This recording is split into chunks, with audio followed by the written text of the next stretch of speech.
लोणचं बनवायचं म्हटलं की थोडंसं टेन्शन येतं. आपण एवढं बनवतोय, पण वर्षभर टिकेल ना, खराब तर होणार नाही ना, हे तुमचं टेन्शन आता अजिबात राहणार नाही. हे लोणचं बनवताना मी इथे खूप साऱ्या टिप्स सांगितलेल्या आहे, की ज्याच्यामुळे तुमचं लोणचं अजिबात खराब होणार नाही, वर्षभर टिकेल. बऱ्याचदा याच टेन्शननी आपण विकतचं लोणचं आणतो, पण घरी बनवलेल्या लोणच्याची चव काही वेगळीच असते. नक्की घरी बनवून बघा. इथे मी सगळं व्यवस्थित साहित्य, प्रमाण आणि प्रोसेस सांगितलेली आहे. इथे मी 1 किलो कैरी घेतली आहे. ही तोतापुरी कैरी आहे. जर तुम्हाला खास लोणच्यासाठीची जी कैरी असते ती मिळाली तर ती घेऊ शकता. सगळ्यात आधी एकदम स्वच्छ चांगली धुवून घ्यायची आहे. त्याला चिक लागलेला असतो. चांगली चोळून चोळून धुवायची आणि कोरडी करून घ्यायची आहे. एकदम चांगलं हे कोरडं करून घ्यायचं आहे. लोणचं टिकण्यासाठी सगळ्यात महत्त्वाची टीप म्हणजे जे काही आपण लोणचं बनवतोय आणि जी काही लोणचं बनवताना आपण भांडी वापरतोय, सुरी वापरतोय, त्याला पाण्याचा हात लागता कामा नये, ओलसर नसता कामा नये. ही सगळ्यात मोठी आणि महत्त्वाची टीप आहे. लोणचं बनवायला सुरुवात केल्यापासून आणि लोणचं संपेपर्यंत लोणच्याच्या बरणीमध्ये जो आपण चमचा वापरतो तो देखील पूर्ण कोरडा असला पाहिजे, म्हणजे लोणचं अजिबात खराब होत नाही. इथे मी लोणच्याच्या फोडी करून घेते. लोणच्याच्या फोडी करत असताना असं आपल्याला आपटून त्या फोडी करायच्या नाहीत, म्हणजे तो चिंबून द्यायची नाही आहे ही कैरी. याच्या छान अशा पद्धतीने फोडी करून घ्यायच्यात. नसेल तर मंडईमध्ये याच्या फोडी बनवून देतात, तिथून तुम्ही त्या फोडी करून आणल्यात तरी चालेल. मला इथे तशी सोय नाही, त्यामुळे मी हे घरीच बनवून घेते आहे.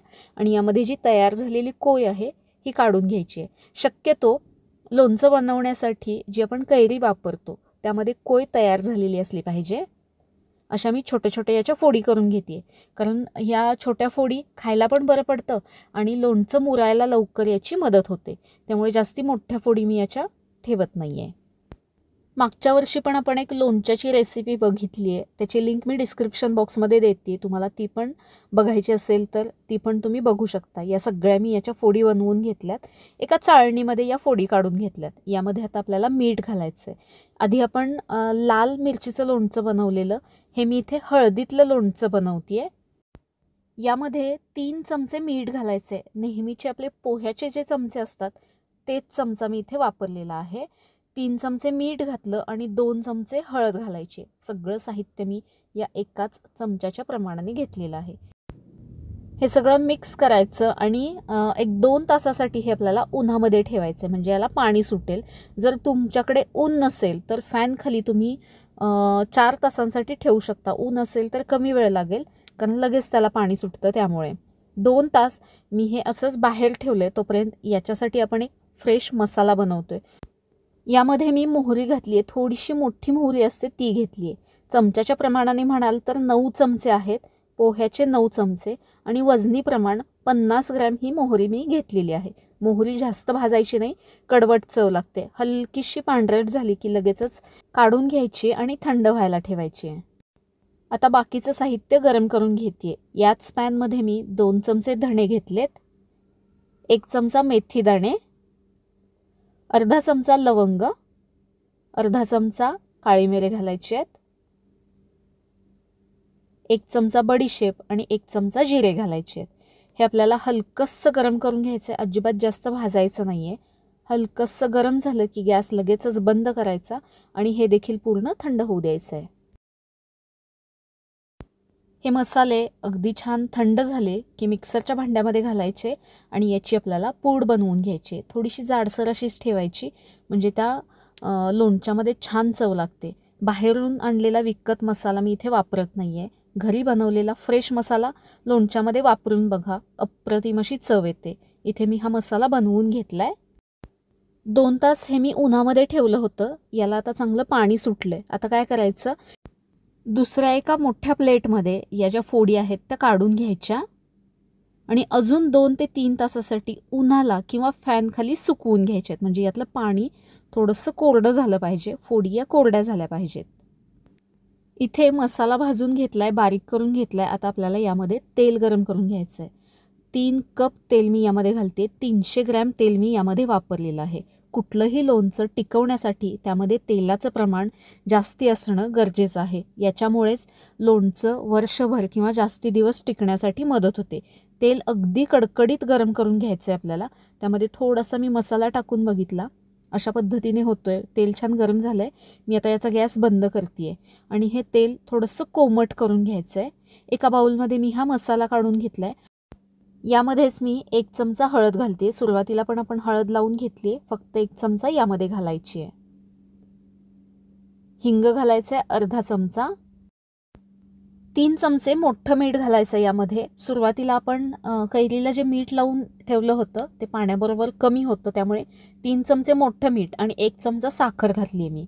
आता हे जे तेल आहे हाताला सोसेल असं झाल्यानंतर यामध्ये घालायचं या मसाल्यामध्ये. म्हणजे थोडंसं जे तेल गरम आहे त्यामध्ये हा मसाला भाजला जाईल.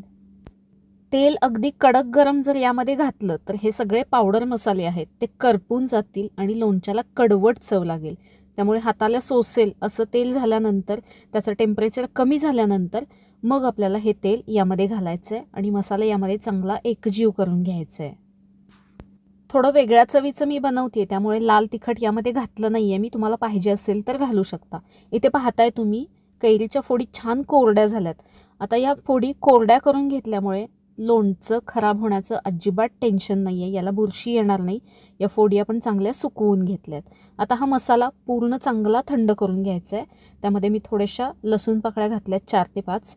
पूर्ण मसाला थंड करून घ्यायचा अगदी नॉर्मल टेम्परेचरला आणि मग यामध्ये आपल्याला या फोडी घालून घ्यायच्या आहेत कैरीच्या. सांगितलेली सगळी प्रोसेस फॉलो करा, अजिबात लोणचं खराब होत नाही. मी नेहमी या पद्धतीने बनवते. लाल तिखट तुम्हाला पाहिजे असेल तर घालू शकता, पण मला हे हळदीचं लोणचं पाहिजे होतं, त्यामुळे मी हे यामध्ये लाल तिखट घातलेलं नाही आहे. आता हा मसाला यामध्ये चांगला मिक्स करून घ्यायचा आहे. लोणचं जास्ती दिवस टिकण्यासाठी तेलाचं प्रमाण जास्ती असणं गरजेचं आहे. हे सगळं चांगलं मिक्स झालं की हे आपल्याला एका स्वच्छ काचेच्या बरणीमध्ये भरून ठेवायचं आहे. 7 ते 8 दिवसामध्ये व्यवस्थित मुरतं. जेव्हा आपण लोणचं उन्हामध्ये ठेवतो त्यावेळेसच काचेची बरणी धुवून चांगली उन्हामध्ये सुकवून घ्यायची, म्हणजे त्यामध्ये अजिबात ओलसरपणा राहत नाही आणि लोणचं खराब होण्याचं टेन्शनही राहत नाही. बरणी चांगली कोरडी करून ती उन्हामध्ये सुकवून घ्यायची. आता यामध्ये मी हे सगळं लोणचं भरून घेते. अजिबात काहीही किचकट प्रोसेस नाही आहे. सोप्या पद्धतीने मी हे सांगितलं आहे.